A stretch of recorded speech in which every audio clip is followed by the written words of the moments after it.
جو دعوے امریکہ اور اسرائیل نے کیے تھے وہ تو سارے کے سارے ایک طرف رہ گئے۔ مبارکباد کے قابل ہے پاکستان کی پوری قوم بھی، اور بے شک اس معاملے میں حکومت نے بہت اہم کردار ادا کیا۔ یہ کامیابی یہ ایران کے عوام کی کامیابی ہے، ان کی لیڈرشپ کی کامیابی ہے۔ میں سمجھتا ہوں کہ یہ وہ وقت ہے کہ جب پاکستان اور سعودی عربیہ کا جو دفاعی معاہدہ ہے، اس میں ترکیے اور ایران شامل ہو اور خلیجی ریاستیں آپ سے اس میں آئیں۔ امریکہ ان کا تحفظ نہیں کرے گا۔ امریکہ کے اڈے اسرائیل کو پروٹیکٹ کرنے کے لیے ہیں، مسلمانوں کو یا خلیجی ریاستوں کو پروٹیکٹ کرنے کے لیے نہیں ہیں۔ جنگ بندی کا اور عارضی ہی صحیح جنگ بندی کا معاہدہ ہوا ہے، اس پر ہم ایرانی قوم کے عزم کو، ان کی استقامت کو سلام پیش کرتے ہیں۔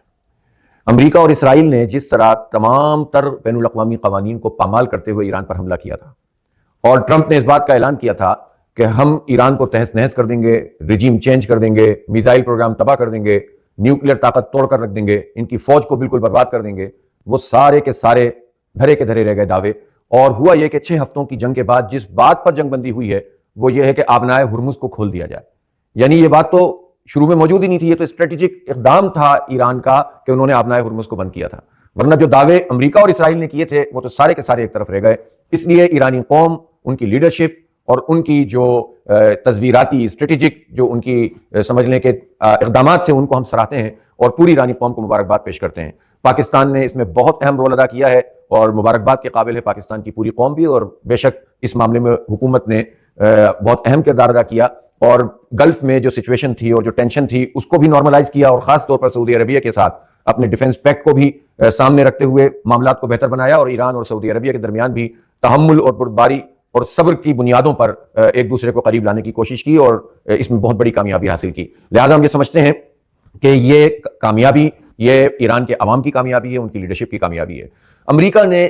جس طرح سے حملہ کیا ہے وہ در حقیقت امریکہ نہیں، امریکہ ایک پپٹ کے طور پر کام کر رہا ہے۔ در حقیقت تو اسرائیل ہے کہ جو امریکہ کو اس وقت آپریٹ کر رہا ہے، اور 35 کروڑ لوگوں کا یہ جو ملک ہے امریکہ، جو کہتا ہے کہ ہم جمہوریت کے چیمپئن ہیں اور یہاں ہماری ویلیوز ہیں اور انسانی حقوق ہیں اور ڈیموکریسی ہے اور یہاں پر تمام نظام ہے کہ جس کے ذریعے سے چیزیں چلتی ہیں، سب بری طرح ایکسپوز ہو گیا۔ یہ تو ہو سکتا ہے کہ امریکہ کوئی اور ایڈونچر کرنے لگ جائے، لیکن امریکہ کے پاس اب یہ صلاحیت موجود نہیں ہے کہ پوری دنیا کو اپنے ساتھ ملا سکے۔ یورپ اس سے علیحدہ ہو گیا، جتنے باضمیر انسان تھے اس وقت وہ امریکہ کے خلاف ہیں۔ خود امریکہ میں صدر ٹرمپ کے خلاف اگر مظاہرے ہو رہے ہیں اور ان کی مقبولیت تیزی سے نیچے گری ہے اور اسرائیل ایک بدنما داغ بن گیا ہے، تو اس کا مطلب یہ ہے کہ ان کا نظام تلپٹ ہو چکا ہے۔ اس لیے مبارکباد کے قابل ہیں وہ لوگ جنہوں نے ان 6 ہفتوں میں بہت بڑے جو ہے وہ عذاب کو سہا ہے، آگ اور خون کے دریا سے گزرے ہیں۔ بچیوں کے اوپر بم گرا کر انہوں نے اپنے جس جنگ کا آغاز کیا تھا اس کا حساب تو امریکہ کو اور اسرائیل کو دینا پڑے گا۔ پاکستان کا رول اب بہت اہم ہو گیا ہے، نہ صرف یہ کہ پاکستان کو یہ میڈیشن کرنی ہے بلکہ اپنے قومی وقار کا بھی خیال رکھنا ہے۔ ہمیں کسی ایک طرف نہیں جھکنا ہے، ہمیں اس خطے میں موجود رہنا ہے۔ ایران کے ساتھ اب مضبوط تعلقات مزید استوار کرنے ہیں، آزاد تجارت کرنی ہے، پیٹرول اس سے لینا ہے، پائپ لائن پر کام کرنا ہے، اور خلیجی ریاستوں کو بھی اس میں آن بورڈ لینا ہے۔ میں سمجھتا ہوں کہ یہ وہ وقت ہے کہ جب پاکستان اور سعودی عربیہ کا جو دفاعی معاہدہ ہے، اس میں ترکیے اور ایران شامل ہو اور خلیجی ریاستیں آپ سے اس میں آئیں۔ یہ بات واضح ہو گئی ہے،